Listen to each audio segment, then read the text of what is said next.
أعوذ بالله من الشيطان الرجيم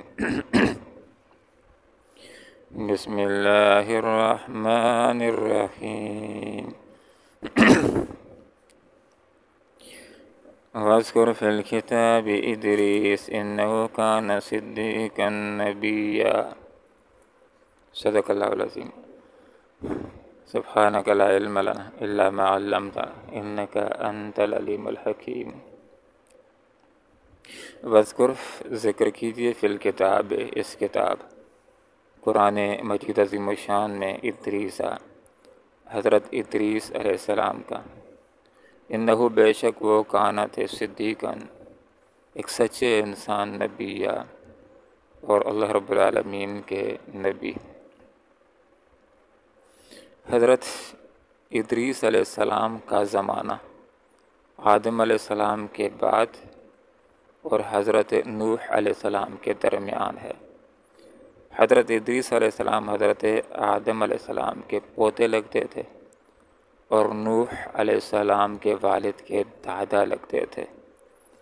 اللہ رب العالمین نے حضرت ادریس علیہ السلام کے پر 30 صحائف نازل کیے۔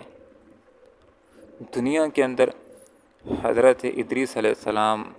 وہ پہلی شخصیت ہیں کہ جنہوں نے سب سے پہلے سلے ہوئے کپڑے پہنے۔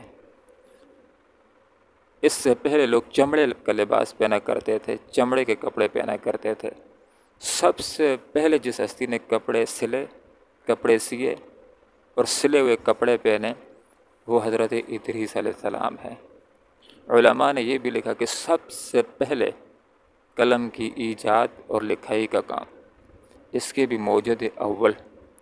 اور حساب اس کی بھی موجد اول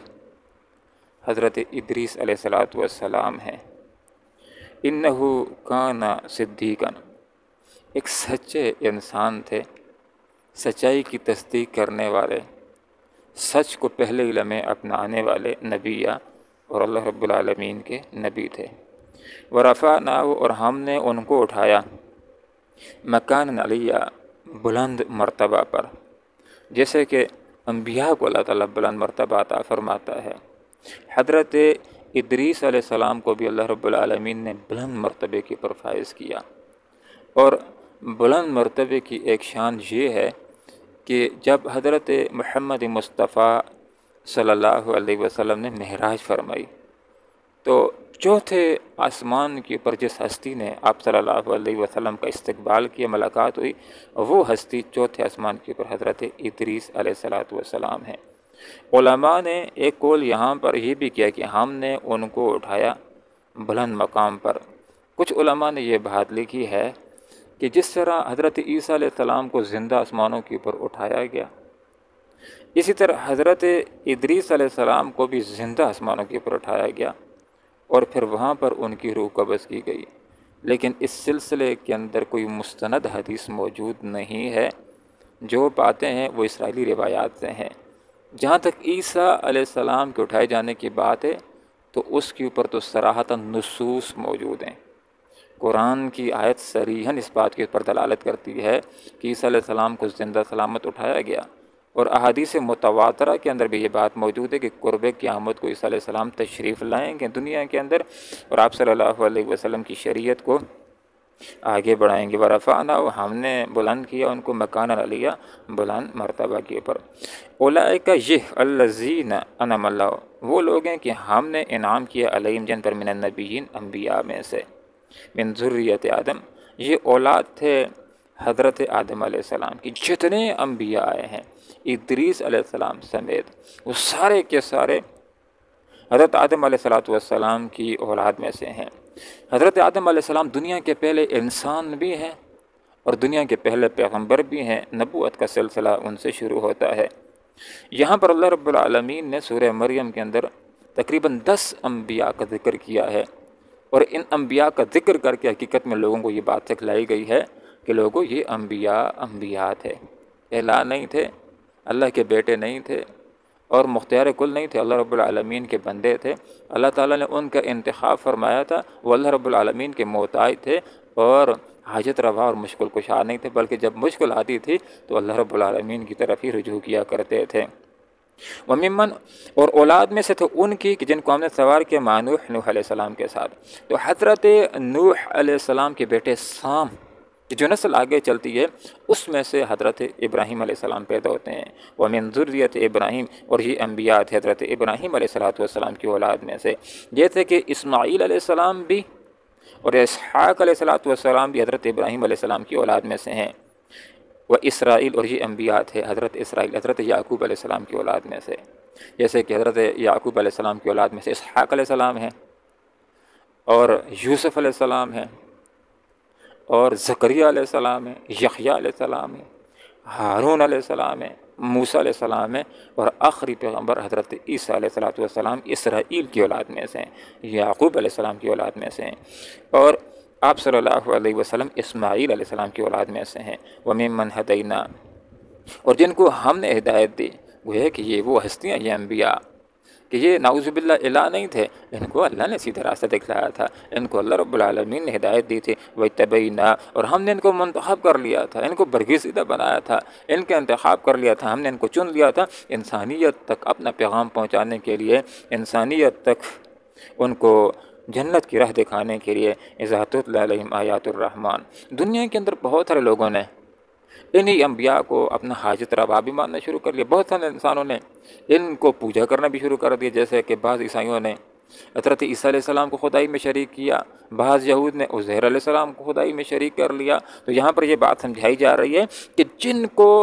تم خدائی کا درجہ دینے کے اوپر تیار ہو گئے ہو، ان کی تو اپنی حالت یہ تھی کہ اللہ کے آگے جھکا کرتے تھے، اللہ کی مان کر کے چلا کرتے تھے، جب مشکل آتی تھی تو اللہ کی طرف ہی رجوع کیا کرتے تھے، اللہ ہی کو حاجت روا مشکل کشا سمجھا کرتے تھے، اور تم دیکھو کہ تم ان کو خدا بنانا تم نے شروع کر دیا۔ پوری زندگی انبیاء کی جدوجہد کا خلاصہ یہ ہوا کرتی تھی کہ وہ لوگوں کو ایک اللہ کی بندگی کی دعوت دیا کرتے تھے۔ پوری زندگی انبیاء شرک کے خلاف جہاد کرتے رہتے تھے۔ انبیاء کی یہ صفت ہے، اور لوگوں کی یہ صفت ہونی چاہیے۔ انبیاء کی یہ صفت ہے کہ جس وقت اللہ رب العالمین کی کتاب کی آیات تلاوت کیا کرتے تھے، جو کتاب اللہ رب العالمین ان کے اوپر نازل فرماتا تھا، تو جب اللہ کی آیات کی تلاوت کرتے تھے اور تلاوت کرتے ہوئے جس وقت عذاب کی آیات آ جاتی تھیں، دوزخ کا ذکر آ جاتا تھا، تو وہ گر پڑتے تھے، سجدے کے اندر چلے جاتے تھے اور رویا کرتے تھے۔ تو یہ بڑی پیاری صفت ہے کہ انسان جب قرآن پڑھ رہا ہو، آیات آ جائیں جس کے اندر عذاب کا تذکرہ ہو، دوزخ کا تذکرہ ہو، انسان کو رونا آنا چاہیے۔ یہ ایک مستحب چیز ہے۔ حتیٰ کہ انسان اگر نماز پڑھ رہا ہے اور نماز کے دوران اگر ایسی آیات آ جاتی ہیں کہ جو آیات جس کے اندر جہنم کا تذکرہ ہے، تو انسان کو رونا آ جائے، انسان رونا شروع کر دے، تو اس سے نماز بھی فاسد نہیں ہوتی ہے، نماز کے اوپر کوئی منفی اثر نہیں پڑتا ہے۔ علماء نے یہ بات لکھی ہے کہ اگر نماز کے اندر جسمانی تکلیف کی وجہ سے روتا ہے، جسمانی کسی درد کی وجہ سے اگر روتا ہے، تو اس سے نماز فاسد ہوگی۔ لیکن اگر قرآن پڑھ رہا ہے اور قرآن کے اندر جہنم کی آیات کا تذکرہ آ گیا ہے اور جہنم کے خوف کی وجہ سے رونا شروع ہو گیا، تو اس سے نماز فاسد نہیں ہوتی، بلکہ یہ ایک مستحب امر ہے۔ یہ جو آیت ہے، یہ آیت سجدہ ہے۔ جو آدمی بھی آیت سجدہ کو پڑھتا ہے یا سنتا ہے، اس کے اوپر سجدہ کرنا واجب ہوتا ہے۔ اللہ رب العالمین سے دعا کرتے ہیں کہ اللہ تعالیٰ قرآن و سنت کو سیکھنے کی، سمجھنے کی اور اخلاص کے ساتھ عمل کرنے کی توفیق عطا فرمائے۔ آمین۔ وآخر دعوانا الحمدللہ رب العالمین۔ وذکر، ذکر کیجئے، فی الکتاب، کتاب میں ادریس، حضرت ادریس علیہ السلام کا، انہو، بے شک وہ کانا تھے، صدیقاً سچے نبیہ، صدیقاً سچے انسان، نبیہ اور نبی، ورفعنا، اور ہم نے اٹھایا ان کو، مکاناً علیہ، بلند مرتبہ پر، اولئک الذین، یہ وہ لوگ ہیں کہ انعم اللہ، انعام کیے، علیہم، جن پر اللہ رب العالمین نے، من النبیین، انبیاء میں سے، من ذریت آدم، حضرت آدم علیہ السلام کی اولاد میں سے تھے، وممن، اور ان لوگوں کی اولاد میں سے تھے، حملنا، جن کو ہم نے سوار کیا، مع نوح، نوح علیہ السلام کے ساتھ کشتی میں، ومن ذریت ابراہیم، اور حضرت ابراہیم علیہ السلام کی اولاد میں سے تھے، وہ اسرائیل، اور حضرت یعقوب علیہ السلام کی اولاد میں سے تھے، وممن، اور ان لوگوں میں سے تھے جن کو ادینا، ہم نے ہدایت دی، واتبینا، اور ہم نے چن لیا، اذا تتلیٰ، جب پڑھی جاتی تھیں، علیہم، ان کے اوپر، آیات الرحمن، رحمان کی آیات، خروا، تو گر پڑتے تھے، سجداً، سجدہ کرتے ہوئے، وبکیا، اور روتے ہوئے۔ اللہم ربنا آتنا فی الدنیا حسنہ وفی الآخرۃ حسنہ وقنا عذاب النار برحمتک یا ارحم الراحمین۔